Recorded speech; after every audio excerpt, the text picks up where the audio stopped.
Alrighty, welcome. This is According to Callus, and we're going to be picking up on Dr. Vodi Bakum Jr.'s book, Fault Lines. Yes, I left off on the first episode on the Theology Thursday, if you will, of last week, on somewhere between chapters 3 and 4. And I'm going to pick up now from number 4. Basically, this chapter is titled A New Religion. So rather than kind of give a breakdown, I'm going to run through a couple of the points he makes relating to the idea that this is in fact a new religion. And then I'll throw in a few thoughts before I transition on to chapter 5. So he talks about having a couple of visitors, want to talk about the faith, and talks about the religious nature of anti-racism, right? So that's where he transitions. And he just kind of references the CRTI, which critical theory, critical race theory, intersectionalism, right? So then he goes to explain the cosmology. The cosmology includes original sin, which is racism, the law, which is anti-racism, the gospel, which is racial reconciliation. The martyrs are Trevon, Mike, George, Brianna, etc., etc., etc. The priests are the oppressed minorities. Means of atonement are reparations. The new birth is your wokeness. The liturgy is lament. The canon is the CSJ, right? Social justice, aka social science. The theologians are D'Angelo, Kendi, Brown, Crenshaw, McIntosh, etc., etc. And the catechism, right? The catechism is say their names. Well, okay, well, I'm going to keep going. Sorry. I'll add my comments later. So, on the first day, if you will, in the beginning, this is his cosmology, white people created whiteness. He does a pretty good job of explaining it and kind of breaking down what they're trying to get at there. On the second day, white people created white privilege. On the third day, white people created white supremacy. On the fourth day, white people created white complacency or complicity. Oh, wow. Complicity. Basically, they don't say anything, right? On the fifth day, white people created white equilibrium. See, I don't have a problem saying that one. How about that? And on the sixth day, white people created white fragility. And so then he transitions and starts getting a breakdown of what some of these things mean from his point of view. And the transition begins with the new original sin, racism. So, I think I've set this up, so let me give you a little breakdown. It has not gone beyond my notice that a lot of evangelical pastors, big name people, mind you, have come out in the last year or two talking about how they're racists and that's a moral failing and all this other stuff they inflate into that, and that we're all guilty of it, and we just have to accept the fact that we're guilty. So when I hear that, now keeping in mind, I am, the white male straight Christian, the epitome of all that is evil in this world by this mindset, this worldview. I'm looking at this and I'm like, this doesn't compute. I don't get this. So they're so specific on how everything's people like me. It's our fault. They're shifting the blame. They're projecting the entire failure of the world on me, my forefathers, whatever. And I really struggle to not want to just tell them to shut up and go away. I mean, I think it on the inside, to be honest, but I want to engage. I want to have a reasonable conversation.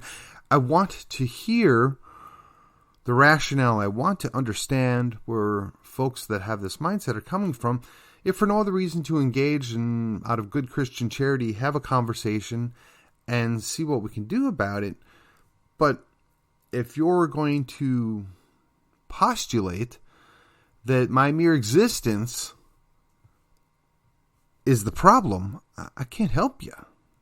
And I'm not going to commit suicide. So I'm kind of at a loss.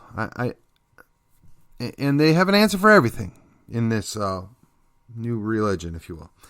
So, Dr. Bauckham goes through, lays out basically exactly how, no matter what I do or what I say, it's systematic and I'm at fault, and basically there is no right response. And I think that's by design, right? One of the other podcasts I've listened to, they talk about the Hegelian dialectic, right? So there's a thesis, an antithesis, and a synthesis. The thesis, the antithesis, and the synthesis. So you have a problem, a solution, and then the measure after. And basically their theory on this is going to go on that they push you in the direction they want by creating a problem and then offering you the solution. So, just a little point there. So then, chapter 5, he talks about the new priesthood. So, he lumps in all the oppressed minorities. And then he breaks down what they are individually and what some of the minds, or I guess, basically they're displacing the Levites, if you will, and inserting their own new approved priests. Seems to me the Old Testament has an example of one that happened that didn't end very well. But perhaps I'm reading into that wrongly, like most of the things that the people that postulate the woke Christianity are reading into the wrong thing. So you'll forgive me if I have a little fun at their expense there. But Dr. Bauckham refers to all this going on as ethnic Gnosticism. And he explains it as a dangerous and growing phenomenon in the culture that is creeping in the church. Right? So basically, these different ethnic groups, these different races, and I'm holding up the fingers with the air quotes, if you will, have some kind of special knowledge that we as basic white people can never possibly understand. And this basically comes out of the idea of critical theory and critical race theory, right? And it takes a little time, working you through how we got from there to here. And then a little bit further in chapter 5, he gives the 3 facets of ethnic Gnosticism. So the manifestations are, it assumes there is a black perspective. All black people share the same perspective, unless they're broken, which is interesting, but we're going to set that aside for a moment. And this is what the ethnic Gnosticism actually advocates, right? The singular black perspective. And you can't disagree with it without being wrong. In other words, you're maybe not a real black man or woman, if you will, which is his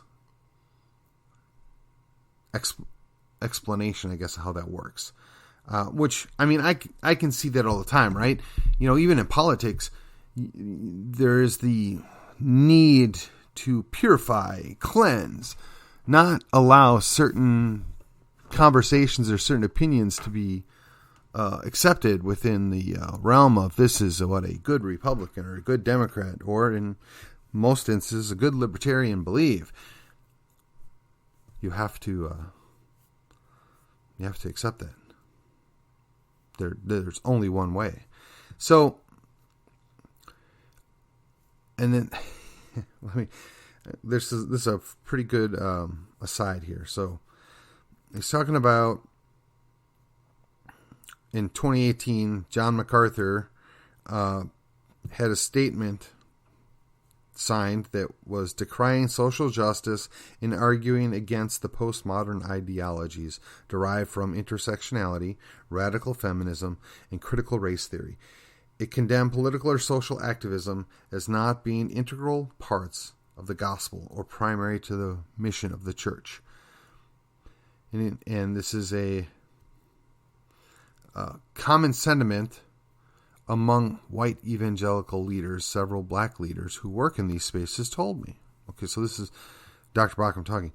White pastors aggressively enforce the boundaries of acceptable conversations on racism and weaponizing any position that bears even a whiff of progressive politics, slapping on labels such as social justice, cultural Marxism, on the arguments about systematic injustice.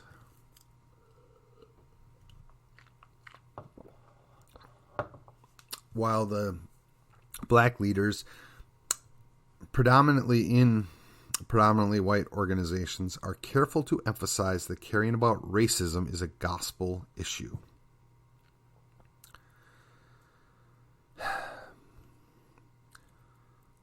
So, this is from an article that was posted in the Atlantic, and actually written by Emma Green. So I guess I should have probably pointed that out first.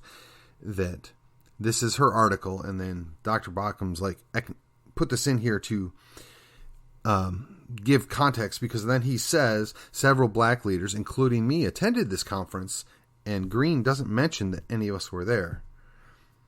And she and for her, the statement repudiating social justice in the church cannot be associated with black voices because it does not fit her narrative. I'm sorry, I kind of butchered that. But basically what he is saying is, even though he actively participates in not allowing for this to creep into the ministry, because there's this so-called black voice, the media dismisses them, does not give them credit, does not acknowledge their existence because they have a different voice. And it's funny that he references even the idea that white pastors aggressively enforce boundaries as a convenient way to frame that discussion in a us versus them false dichotomy. So, he takes the rest of chapter 5 and points out a couple of stories relating to different things related to misperceptions and misreporting. And then from there he goes on to the next thing in this ethnic Gnosticism, where white people cannot see without black voices. I'm going to just leave that one there. I'm not going to touch that because I don't think I can add any more. And let's see here. Go a little further forward. Narrative trumps truth. So, I'm a big believer in truth. I think truth matters. I think the problem is people like to manipulate what truth is and what they tell us truth is. And if they just keep telling that lie long enough, people are going to believe it. Which, interestingly enough, is actually a quote from a famous Nazi leader. For bonus points, you can feel free to go look that up for yourself. Basically, if you tell a lie long enough, it becomes truth. You tell a big enough lie, the people will believe it. Those are all paraphrases. Storytelling and the racism of American policing. Okay, so now he's kind of shifting into the idea where all these racist police stops. Now, I'm going to go through, there's several examples that he gives. I'm going to leave those stand. They're far more information than I care to relay in this little video, or actually I'm not even making a video, just the audio portion here, right? So we're going to transition into chapter 6, the new canon, right? So he's laid out, we have a cosmology, and now we're moving on to the new canon. And the September 2020 article for commentary, Abe Greenwald, or Grenwald if you prefer, the revolutionaries have deemed American customs, culture, habits, and ideas racist. And instead of Mao's little red book to guide them in the ways of the proletariat, they have Robin DiAngelo's White Fragility, which shows them all the hidden places where racism is to be found and rooted out. Yes, well, I'm not even going to waste my time. He does a good idea of, I guess, refuting that and explaining some of the issues there. And he also notes that Christianity Today, which I just remember as a young man that title actually meant something. And as I am no longer a young man, I wonder what in the world happened to that magazine. I imagine the same people that are poisoning the churches are the ones running that magazine at the moment. So it gives the list of books that we're supposed to read because we need to understand. And again, I'm not dismissing the idea that there shouldn't be a conversation, that there isn't some validity to some of the issues that they're bringing up. But what I am saying is that their narrative is just that, a narrative. Okay, so Be the Bridge, Pursuing God's Heart for Racial Reconciliation. I've never heard that before. Redisciplining the White Church, From Cheap Diversity to True Solidarity. I'm Still Here, Black Dignity in a World Made for Whiteness. The Color of Compromise, The Truth About American Church's Complicity in Racism. White Awake, An Honest Look at What It Means to Be White. Souls of the Black Folk. Well, or Souls of Black Folk. That's by W.E.B. Du Bois. You want to talk about an interesting guy. That is one interesting guy. And actually, of all these books, that's the one I might want to take the time to read, just because that guy was no Christian. The guy was basically a flat-out communist. But this is like a seminal book, and I think it's probably one of the earliest foundations of the story here that we're getting. But never mind that for right now. And then there's Men We Reaped, Beyond Colorblind, Redeeming Our Ethnic Journey. And then it's got some other articles and films. And actually, I did see one of these, Just Mercy. And then the other one was 13th. And I guess there's I'm Sorry, I'm Listening, I'm Learning. Man, I'm sorry. And then there's a list of children's resources. I'm sorry. I'm no. Just no. Look.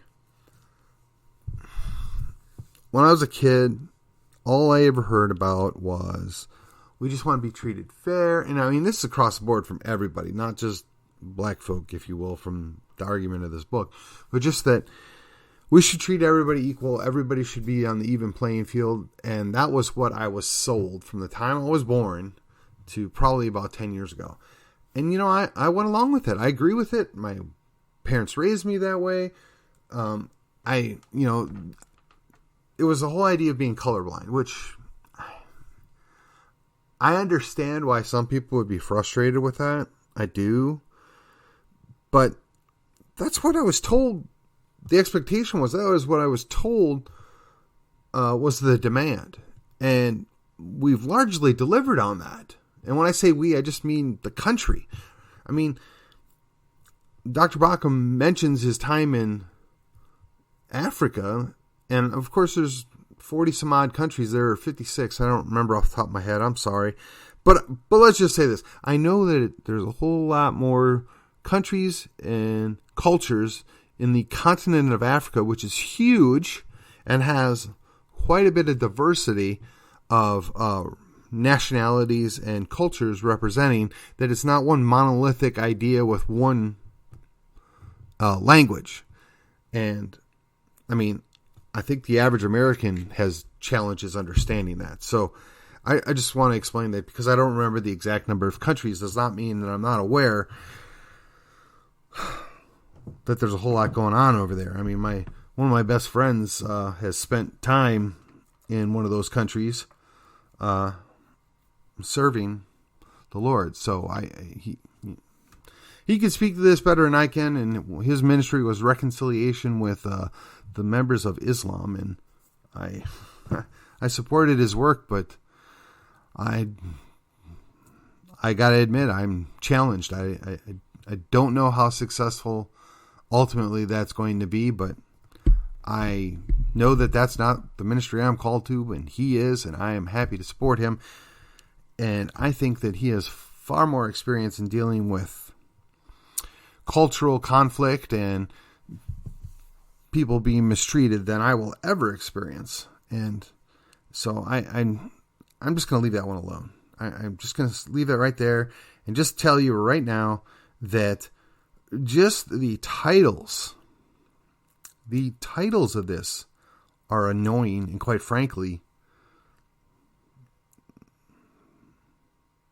I guess some of it ridiculous. What it means to be white? Tell me, what does it mean to be white? I mean, I'm a mutt.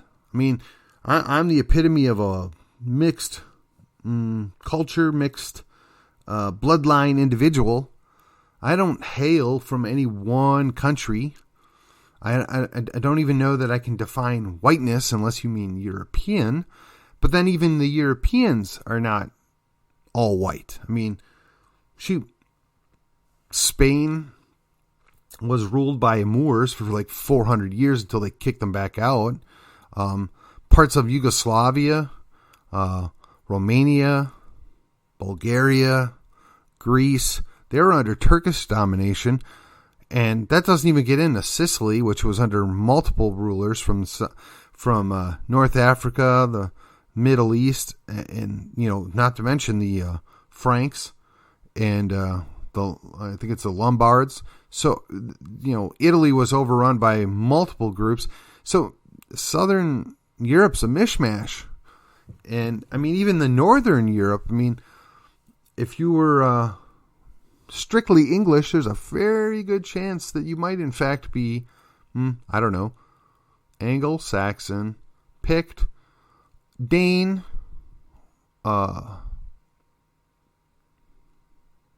Frank,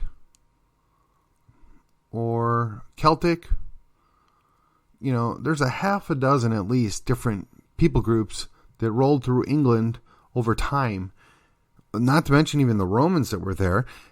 So to claim that there's any quote-unquote white is kind of a stretch. But if you want to go with, we hate Europeans, okay, fine. Yeah, and I can understand that if you were colonized by Europeans and you kicked them out 60 or 100 years ago, you'd probably not be really enthusiastic about them either.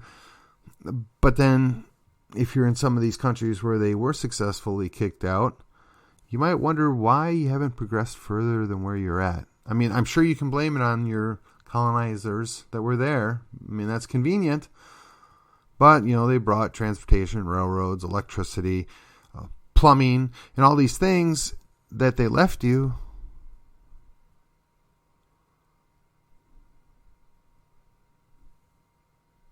But what do I know? I'm an American, and now I'm a Texan, and I got a bunch of people here that have it much better than anywhere else in the world, and they're complaining because they didn't get enough of whatever it is they think they got coming. Okay, now that I'm way off subject here, let me drift on back to the book here. So Dr. Bauckham spends a lot of time talking about reading broadly, right? And that's kind of one of the things I was getting at is I think I'm going to go back and find The Souls of Black Folk by W.E.B. Du Bois. I think that would be educational and possibly enlightening. I did try and read through Mein Kampf, and actually he mentions about that being on his book list.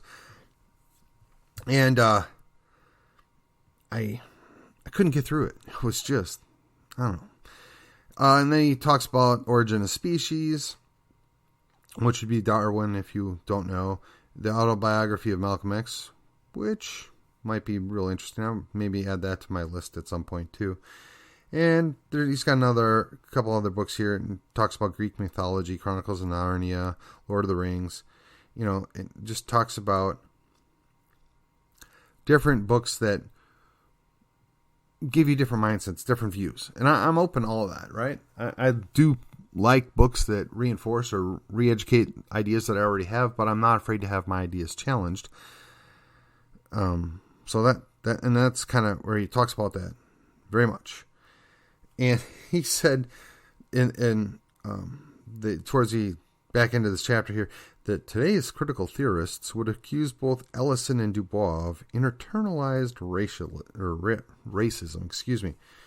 They would hypocritically insist on reading these black giants while simultaneously scorn and eschew the works of Western literature to which they both pay homage. Interesting. Yeah, okay. So then he gives a couple of case studies on things, and I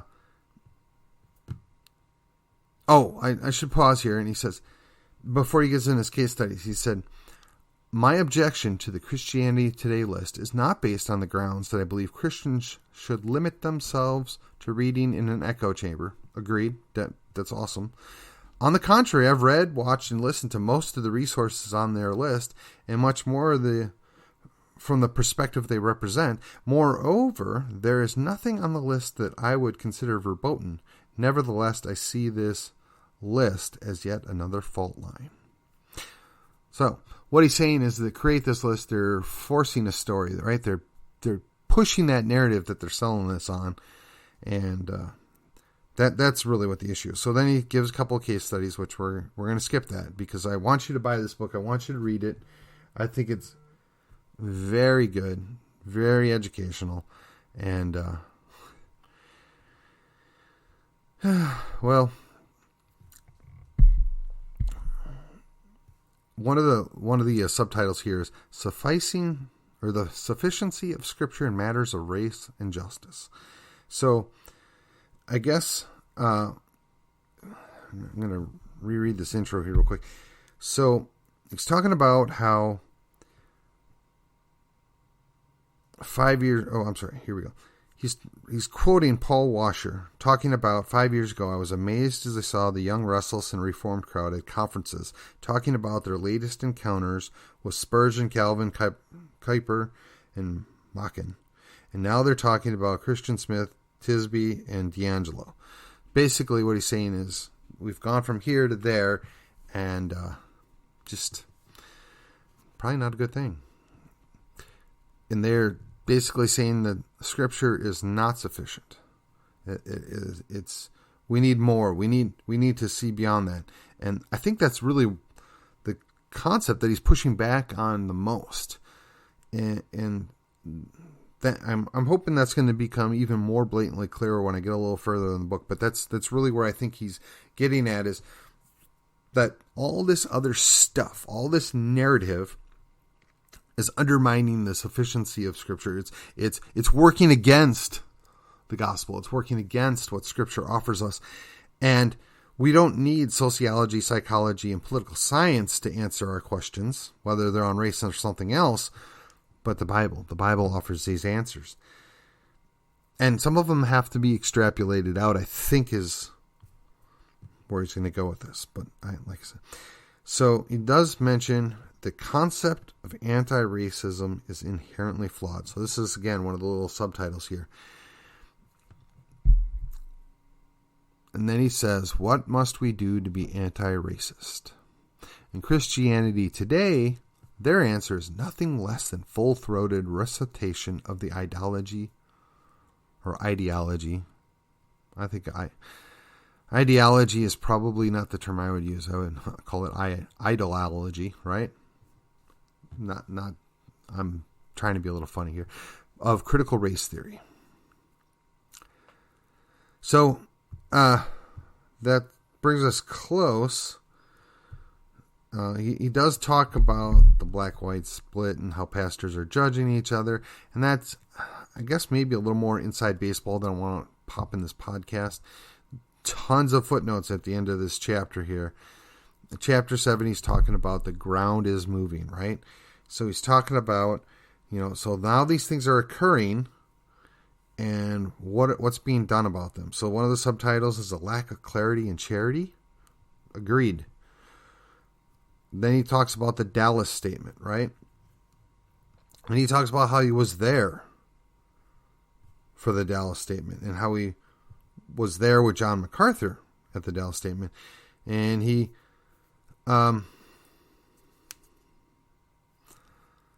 talks about how, here I'm living in Zambia and they're asking me to come to the States to participate. And he kind of was not sure how that would play out. But in the end, he decided to partake because of John MacArthur, I guess would be the way I would understand it. Talks about several other people and what the Dallas Statement was doing. And then gives, again, some more background on the problems within the evangelical leadership and what they're doing or not doing.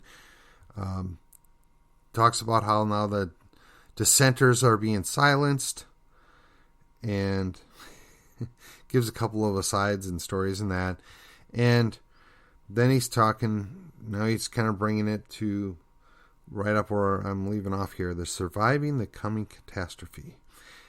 So I'm going to quick read what he's got after this. I wish I could say that this book is meant to help us avoid the impending catastrophe. However, it is not. This catastrophe is unavoidable. These fault lines are so deeply entrenched and the rules of engagement so perilously complex that the question is not if, but when the catastrophe will strike. In fact, the ground is already shaking. Relationships are being ruined, reputations are being tarnished, careers are being destroyed, and the entire denominations are in danger of being derailed.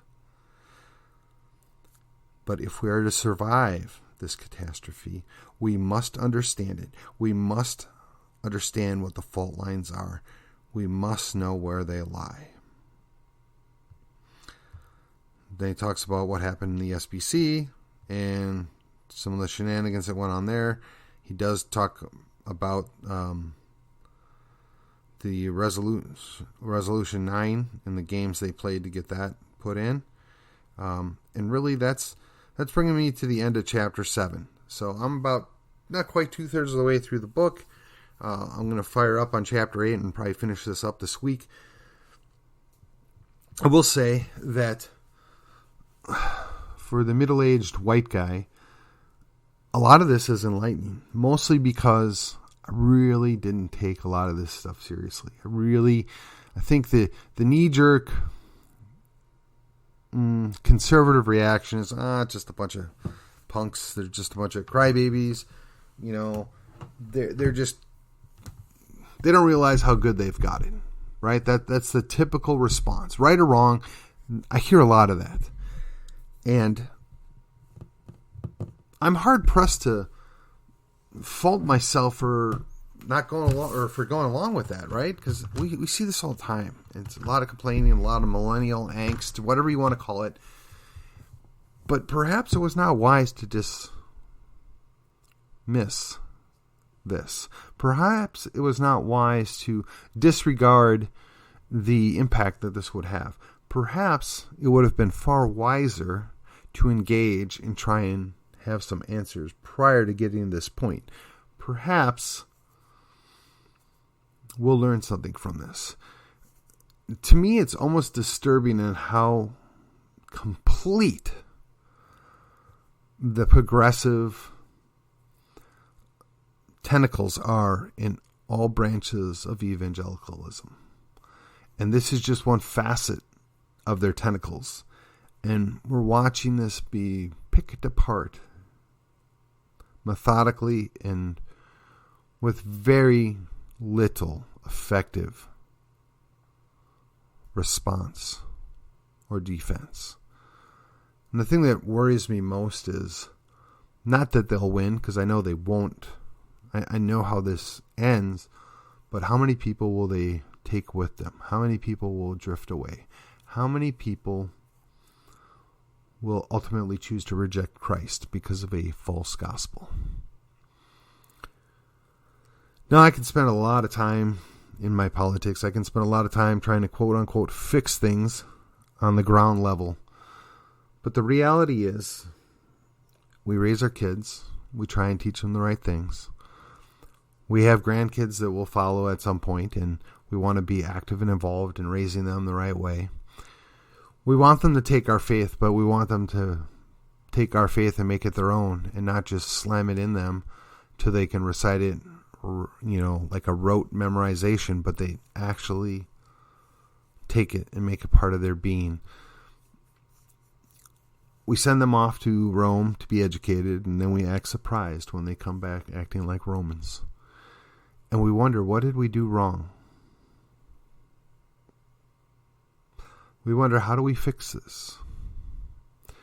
Perhaps we ought to be thinking about this before we make those decisions, before we create the problems. What could we have done to prevent it, and how can we prevent more problems?